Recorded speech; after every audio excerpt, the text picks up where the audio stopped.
Good afternoon, everybody, and welcome to another topical ecology talk with Andy and Theo. You okay, Theo? I am. Good afternoon, everyone. Good. You doing well? Very well. How are you? No, I'm fine. I'm just cracking on with work at the moment. Very busy for you, isn't it? Yeah, it has been busy. So, when we did the podcast last week, we were actually talking about rape, and we talked about the Me Too thing, and subsequently, when we actually finished the conversation, we ended up going into a little bit more talk about trauma and things like this. And some people will actually amplify the current situation that they're in because of a previous trauma or something along that lines. Would that be right, Theo? Yes. Can that happen? Well, what we do is we have our personal biases, and some psychoanalysts will call this transference. It's not our fault. Can you just clarify what transference is for our audience? A transference is our personal bias based on previous experience, and we reflect that on a current situation or person. So that's why you'll say, I couldn't help liking them. I don't know why. I just couldn't help, or I couldn't help disliking them, or that situation made me feel uneasy. I don't know why. But it will be because it reminds you of something that happened in the past. So they're making an association with that. That's right, and that's what we all do. As humans, we do, and because, remember we talked about Daniel Kahneman's theory of the mind, system 1 and 2, system 1 being emotional, system 2 being logical. Well, because humans are predominantly emotional, instinctual creatures, because that's what made you survive in nature, then almost all our decisions are emotionally based on previous experiences. But of course, emotions aren't necessarily logical.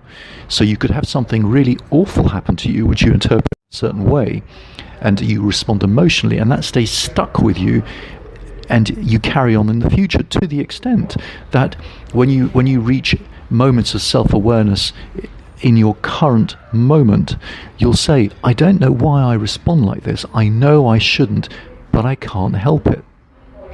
And that's very similar to a phobia, because a phobia is an irrational fear which is excessive.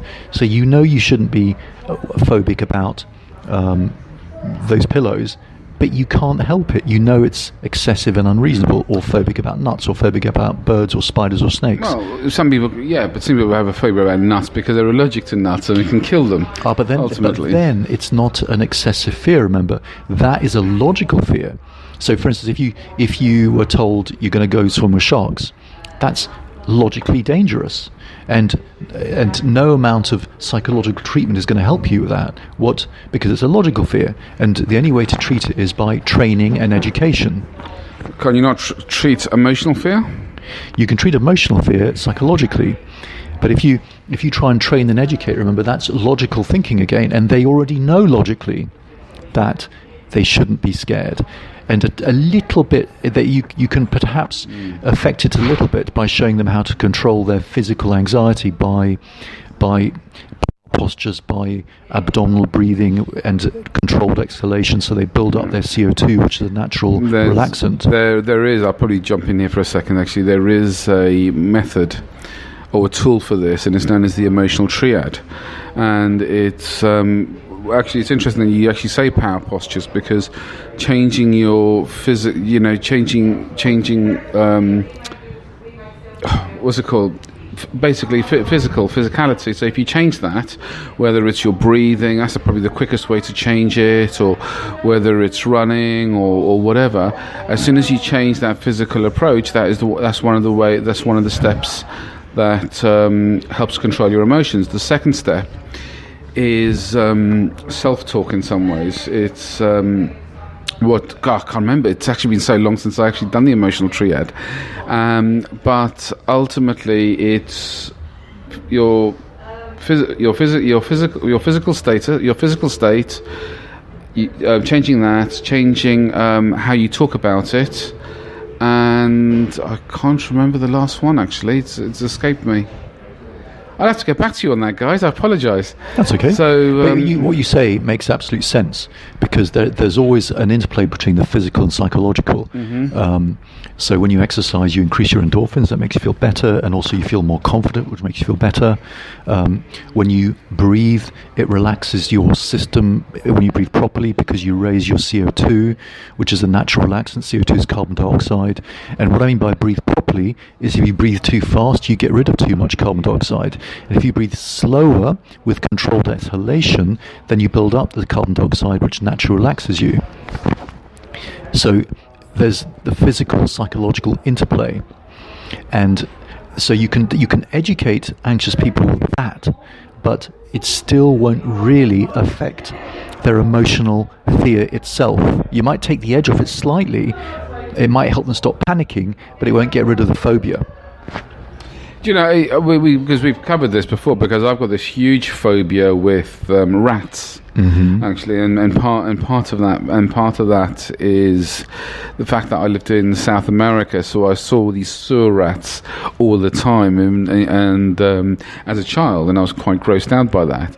So, ironically, near where our gym is, there are every now and then you actually see some rats scuttling around, and I've probably behaved quite girly, really, haven't I, in some ways? You have hitched up your skirt a couple of times, I have to say. Yeah, I know, it was that. But actually, just before I get, I had to Google it because I couldn't let it go.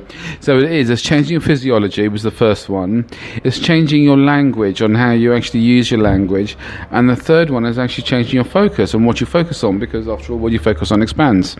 So by changing those three things, actually helped you actually take control of your emotional state a little bit better.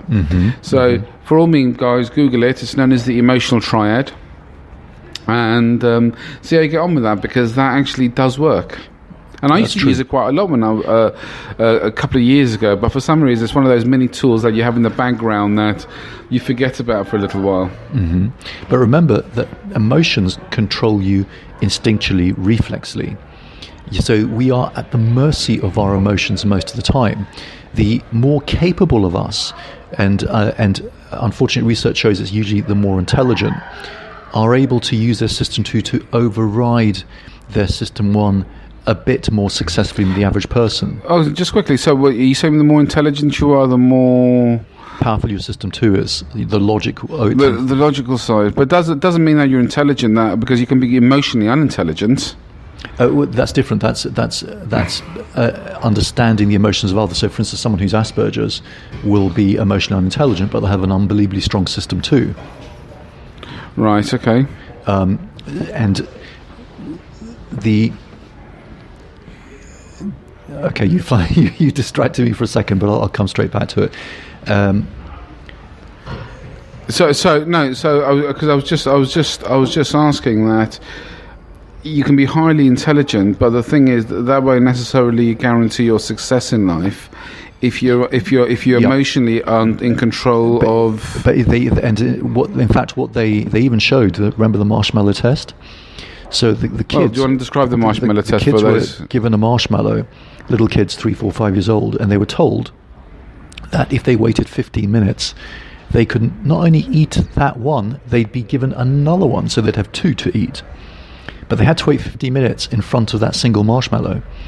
And what they showed was that the kids who could wait longer until the second marshmallow arrived actually were more successful in life in the future. And that is an indication of system 2, because the emotional response to the greed, to the hunger, to the desire, if that was the more powerful of the two, those people were less successful. If the people were more able to control it, their emotional desire, then they were more successful in life. That said, if you are in an emotional state, then it doesn't matter how intelligent you are. Isn't that interesting? Particularly when you talk about that marshmallow test in the market landscape that we're in now, because everything right now is about that instant gratification. It's the Snapchat and the Facebook Live. It's all has to be now. Because remember we said those are illusionary needs. That's right. We function as cavemen by getting our survival needs: air, food, water, shelter, and mating, and that's it. But today we have those at some level as a guarantee most of the time. But we still have we still function, we still have the machinery for acquiring needs instinctually. So society gives us many illusionary needs to satisfy this machinery and keep it oiled. And that's why we're never happy with stuff, because whatever we acquire as an illusionary need, would it be shoes, handbags, watches, jobs, new partners, jobs, whatever it is, they're not real needs. They're just illusions. So once you get it, you simply want another one with a sense of anticlimax. It's an interesting one because there's a guy called Anthony Robbins who's this American life coach, and he talks about... in fact, I think what he's done is he's bastardized Maslow's hierarchy of needs, and he's called it the 6 human needs. And he talks about the 6 human needs as being certainty, uncertainty, significance, love and connection, contribution, and growth. Those are the six. But the thing is, when you talk about as a need, and you talk about some of the illusionary needs, like you mentioned handbags and things like that, it's not just the handbag, it's what handbag, which means actually it satisfies your need of significance, does it not? And you know, most of us at some point need to feel significant. But again, that's the illusionary need, isn't it? I won't be significant unless I have my Birkin or my Chloe or whatever it is. Well, I mean, the thing is, you wear your Under Armour T-shirts to the gym when you could, in fact, be wearing Fruit of the Loom or something really. No, I'm function over form here. The Under Armour do work for me, at least. Yeah, but you're buying a brand in effect, aren't you? I'm not criticising, but you're saying you're not going to get a different workout in that more expensive top than you would just buying a T-shirt from Primark. No, I buy it for its function. So, for instance, I looked at Gymshark, and because they were more stylish actually than Under Armour, but their quality is terrible. I mean, really bad. So they're very stylish, and maybe that's their selling point. But their quality, and I bought several items from them, is appalling. And so I haven't touched them again. But how does that fit into that need category, though? That was a bad example. It wasn't a rational one for me, at least. Oh, right. Okay. No, so carry on. But I'm sure there's many other illusion needs I do have. Now, like a car. Sorry. Like a car. Like a car, perhaps, indeed. Yeah. Now, going back to trauma and emotions, so we respond instinctually to emotions, and there's a fantastic psychologist called Shapiro who developed something called eye movement desensitization reprocessing, EMDR for short, which is a way of treating. God, that sounds like some really exciting bedtime reading, doesn't it? Well, you know what, the results are pretty good. Okay, go on. And in fact they're the most effective if you have a good practitioner of pretty much any psychological treatment. And I was fascinated by this study because I to be fair, I was very cynical and I didn't believe in it. I thought it was nonsense. But I looked into it, and then I went to an NLP course run by Paul McKenna, and I saw him do something similar. And then I went up to the person that he did the treatment to, and I asked her how she thought it worked. And she said, I thought he was distracting me and encouraging me. And I had another think about it, went back to the theory of the MDR, and then I made up my own reprocessing, I call it. And it is a focused distraction where you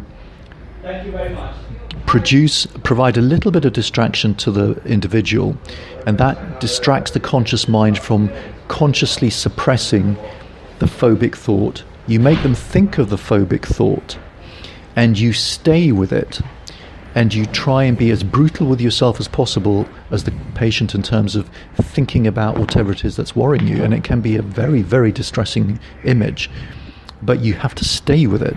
And because it is illogical and excessive, the longer you think about it, the more it'll go. So it'll work for a phobia, it'll work for... In fact, it doesn't only work for traumas, it works for any processing block. So do you remember what the technique was called? Sorry? Do you remember what the technique was called? Well, the original technique used for phobias and traumas was EMDR, but I've developed my own technique, which is specific to me. And I've been able to expand it to not only phobias and traumas, but obsessive compulsive disorder, or to any processing block. So any illogical thought